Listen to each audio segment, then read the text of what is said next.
أما بعد فأعوذ بالله من الشيطان الرجيم بسم الله الرحمن الرحيم ولا تقولوا لمن يقتل في سبيل الله أموات بل أحياء ولكن لا تشعرون وفي مقام آخر ولا تحسبن الذين قتلوا في سبيل الله أمواتا بل أحياء عند ربهم يرزقون قال رسول الله صلى الله عليه وسلم الحسن والحسين سيدا شباب أهل الجنة وفي حديث آخر قال رسول الله صلى الله عليه وسلم لو كان بعدي نبي لكان عمر آمنت بالله وصدق الله مولانا العظيم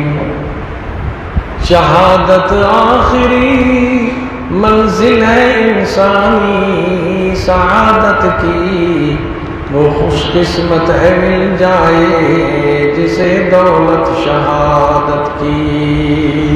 درود پاک. سامعین محترم، محرم الحرام وہ عظمت والا مہینہ ہے جس کا ذکر اللہ نے قرآن مجید میں ذکر فرمایا کہ 4 مہینے محترم ہیں اور وہ روز اذن سے محترم ہے. لوگ یہ سمجھتے ہیں محرم کی عظمت میں شاید واقعہ کربلا کا عمل دخل ہے.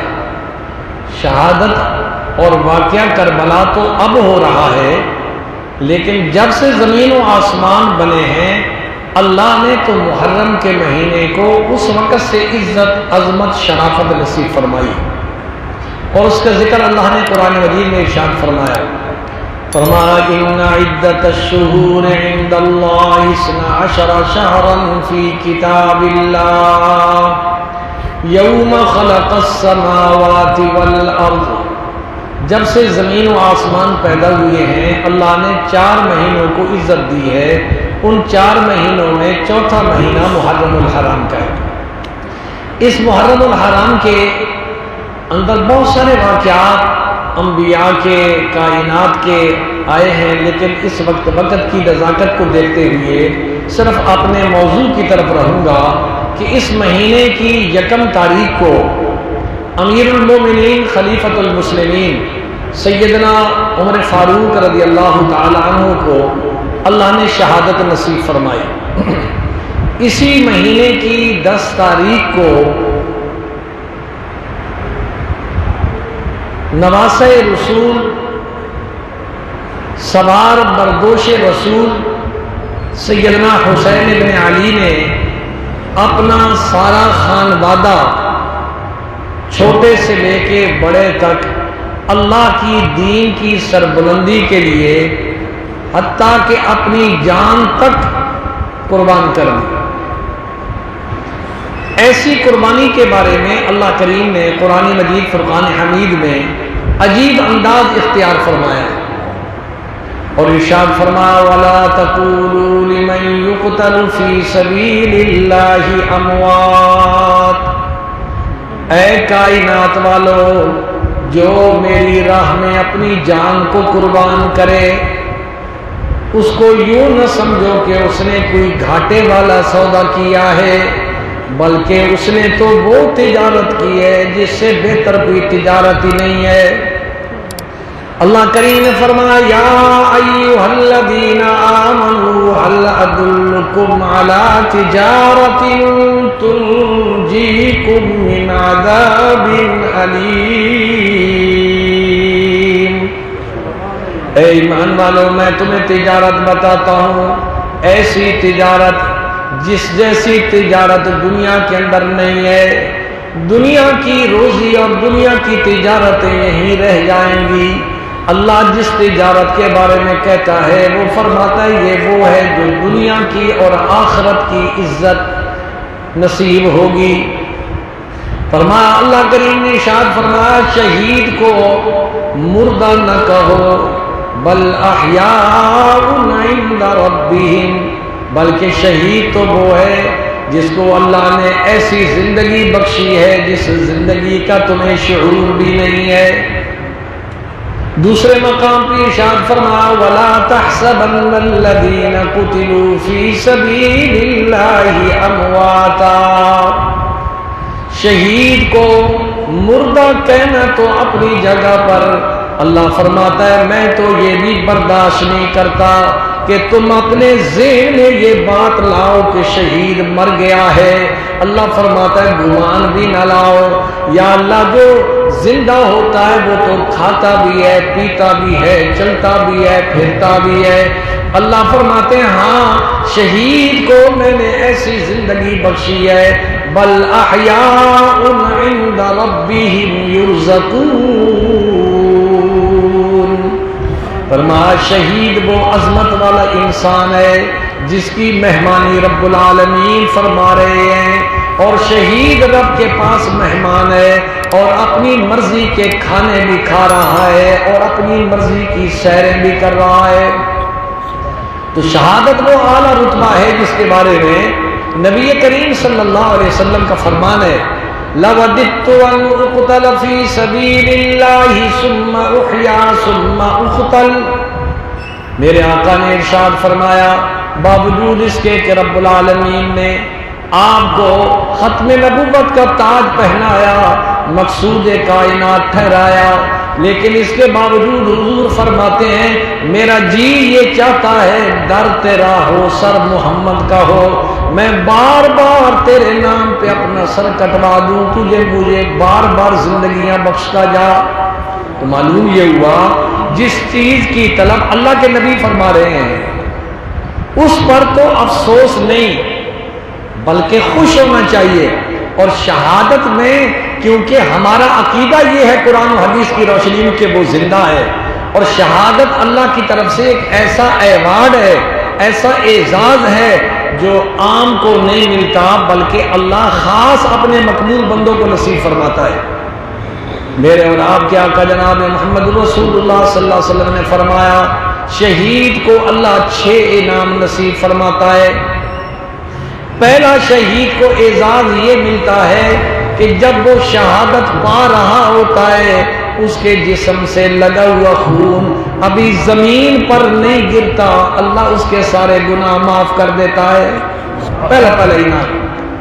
دوسرا انعام شہید کو یہ ملتا ہے اس کی قبر کو جہاں تک اس کی نگاہ جاتی ہے اللہ فراغ فرما دیتا ہے۔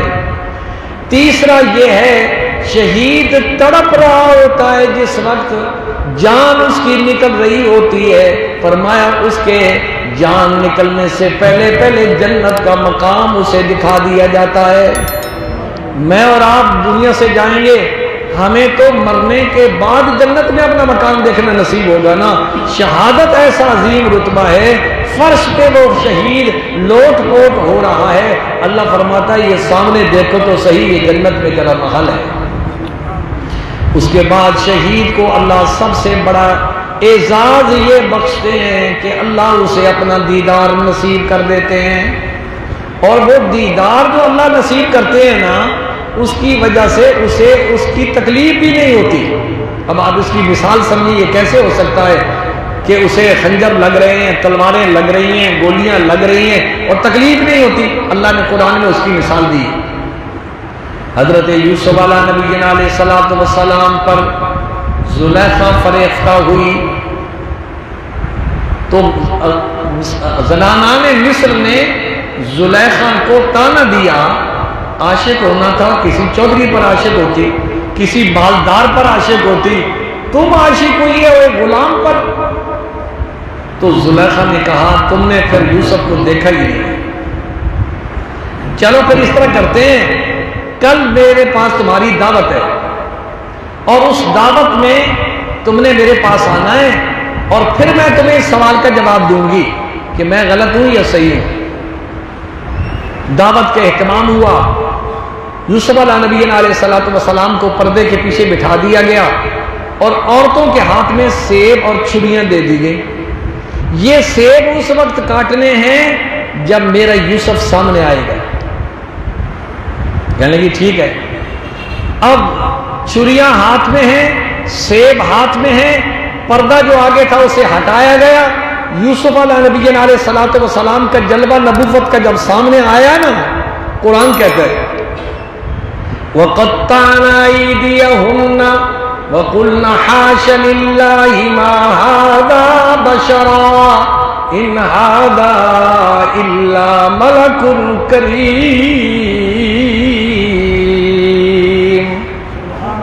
یوسف علیہ نبی علیہ السلام کے جلووں کو دیکھ کر زنانہ نے مصر کو خیال نہیں رہا ہاتھ کٹ رہے ہیں یا سیب کٹ رہے ہیں.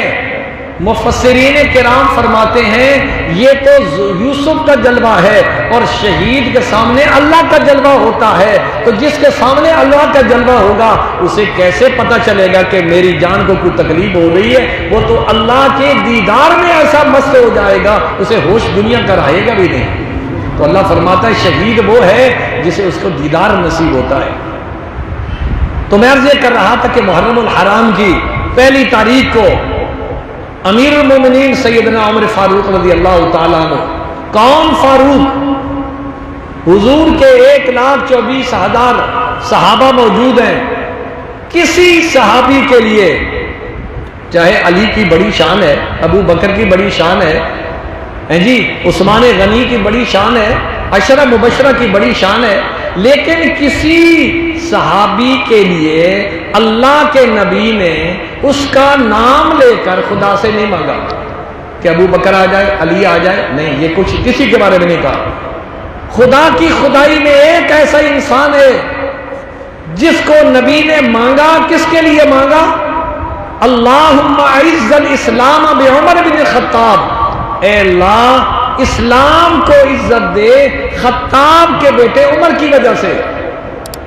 عمر اسلام کی عزت ہے، عمر کو نبی نے مانگ کر دیا ہے.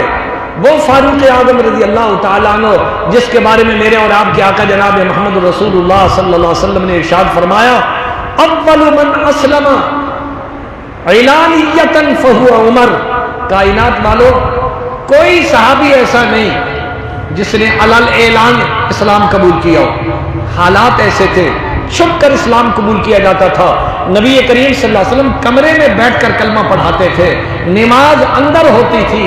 اگر کسی نے ڈنکے کی چوٹ پر پورے مکے کو للکار کر یہ کہا ہو آؤ، جس نے اپنی بیویوں کو بیوہ کرنا ہو، بچوں کو یتیم کرانا ہو، آج آؤ، میں اعلان کرتا ہوں میں نبی کریم صلی اللہ علیہ وسلم کا کلمہ میں نے پڑھ لیا.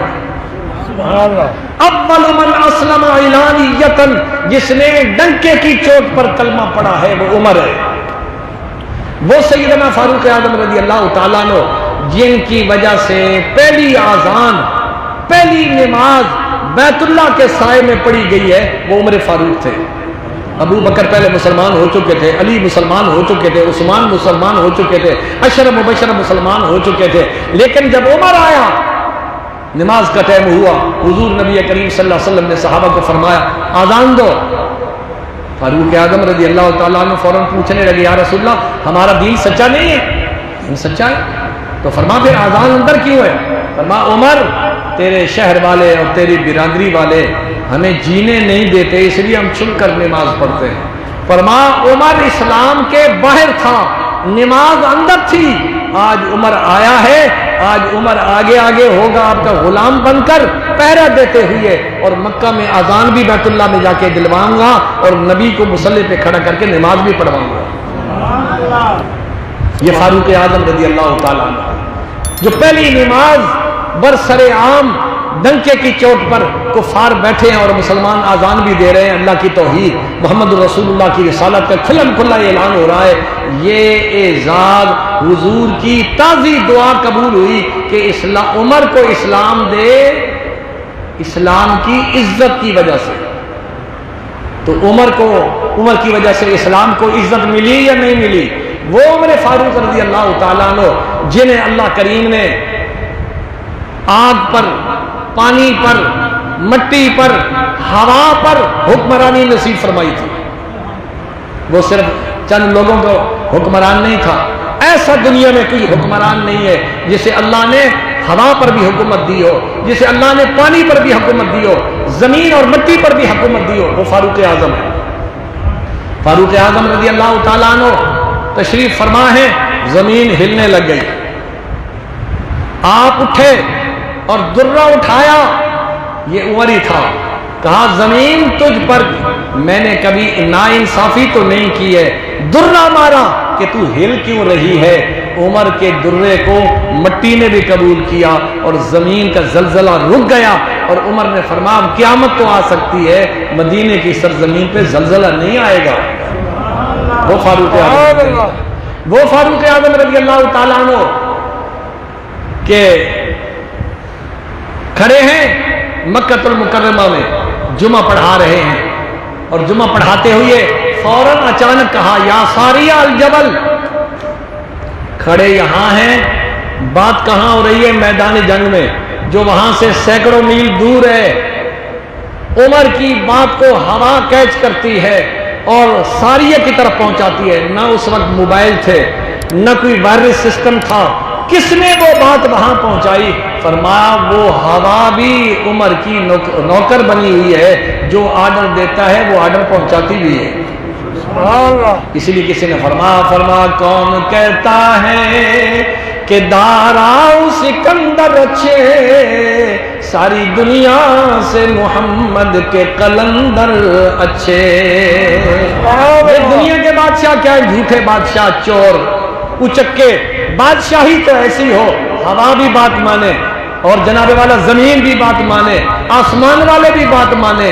حکمرانی کا مزہ تو یہ ہے۔ وہ فاروق اعظم رضی اللہ تعالیٰ عنہ، مصر کے اندر پانی دریا میں خشک ہو گیا۔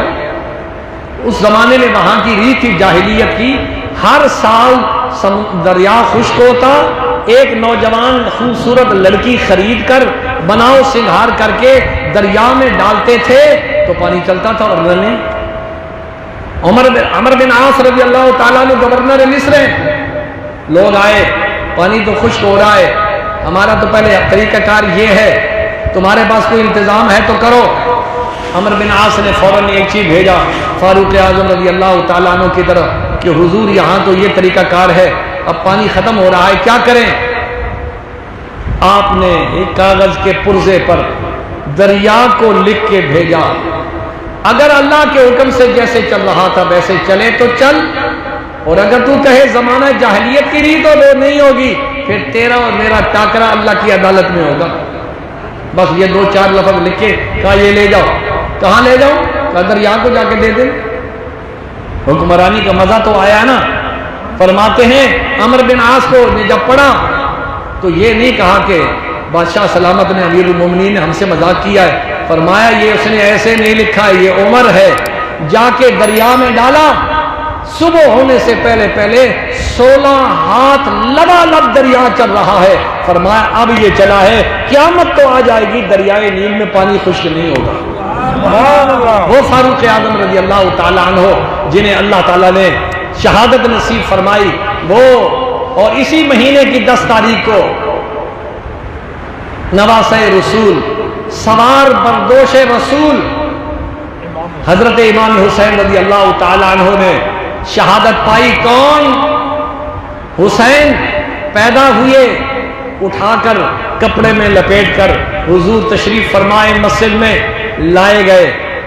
میرے اور آپ کیا کہ جناب محمد رسول اللہ صلی اللہ علیہ وسلم نے حسین کے چہرے مبارک سے کپڑا ہٹایا تو حضور کے چہرے انور پر جب نظر پڑی تو حسین مسکرا بھی رہے ہیں، نبی پیار بھی کر رہے ہیں، نبی بھی مسکرا رہے ہیں، حسین بھی مسکرا۔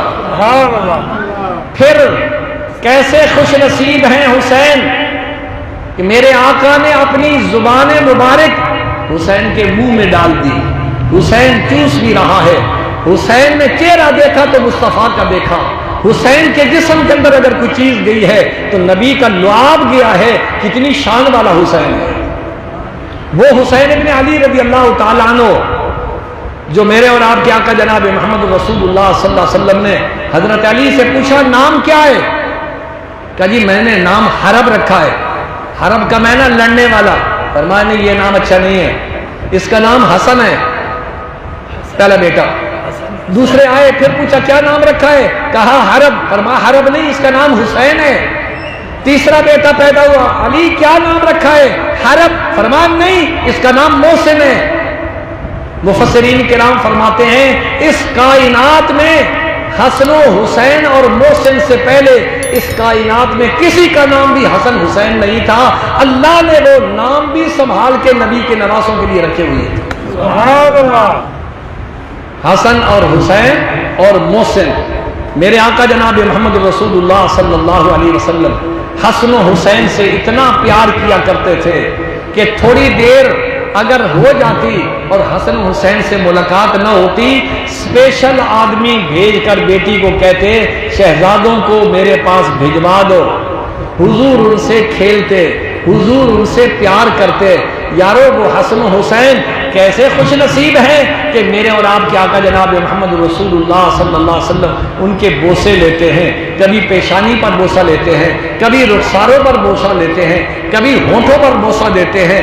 وہ حسن و حسین جنہیں میرے اور آپ کے آقا جناب محمد رسول اللہ صلی اللہ علیہ وسلم کبھی یوں اٹھا کے اپنے ناک کے قریب لے جاتے ہیں اور یوں سونگھتے ہیں جیسے پھول کو سونگھا جاتا ہے. لوگوں نے عرض کی یا رسول اللہ یہ کیسے ماجرا؟ فرمایا ہاں جب مجھے جنت کی باغیچے کی کیاریوں کے پھولوں کی خوشبو سونگھنے کا جی چاہتا ہے نا تو میں حسن و حسین کو سونگھتا ہوں، جنت کے پھولوں کی خوشبو مجھے نصیب ہوتی ہے. سبحان اللہ. وہ حسن و حسین اللہ نے ہمارے آقا کو نواسے نصیب فرمائے. اہل بیت عظام میرے اور آپ کے آقا جناب محمد رسول اللہ صلی اللہ علیہ وسلم ارشاد فرمایا ان الحسن والحسین سیدا شباب اہل الجنہ. اہل بیت تو جنت کے مالک ہیں. بیٹوں کے بارے میں حضور نے فرمایا میرے حسن اور حسین جنت کے جوانوں کے سردار ہیں. اور پھر فرمایا جنت کی عورتوں کی سردار حسنین کی اماں فاطمہ ہے. گویا اللہ نے آل بیت کے حوالے جنت کی ہوئی ہے. بیٹے جوانوں کے سردار اور بیٹی جو ہے وہ کیا ہے؟ جنت کی خاتونوں کی سردار، عورتوں کی سردار ہے. اور میرے اور آپ کے آقا جناب محمد رسول اللہ صلی اللہ علیہ وسلم تشریف فرما ہے اور جبریل امین آئے. حضور کی ایک یہاں گود میں حضرت ابراہیم ہے آپ کے صاحبزادے اور دوسرے میں حضرت حسین ہے. جبریل آئے. جبریل نے عرض کی یا رسول اللہ بڑے پیارے ہیں نا آپ کو؟ حضور نے فرمایا ہاں پیارے ہیں. فرمایا پھر ان دونوں میں سے ایک لے لو، دو اکٹھے نہیں رہ سکتے، محبت بڑھ جائے گی. حضور کی محبت کا اندازہ لگائیے. حضور نے فرمایا میں حسین کو نہیں چھوڑ سکتا. اور اسی دن شام کو ابراہیم کا انتقال ہو گیا. وہ رب کی طرف سے اشارہ تھا نبی ان دونوں میں سے نواسا رکھنا ہے یا بیٹا رکھنا ہے. حضور نے نواسے پر بیٹے کو قربان کر دیا.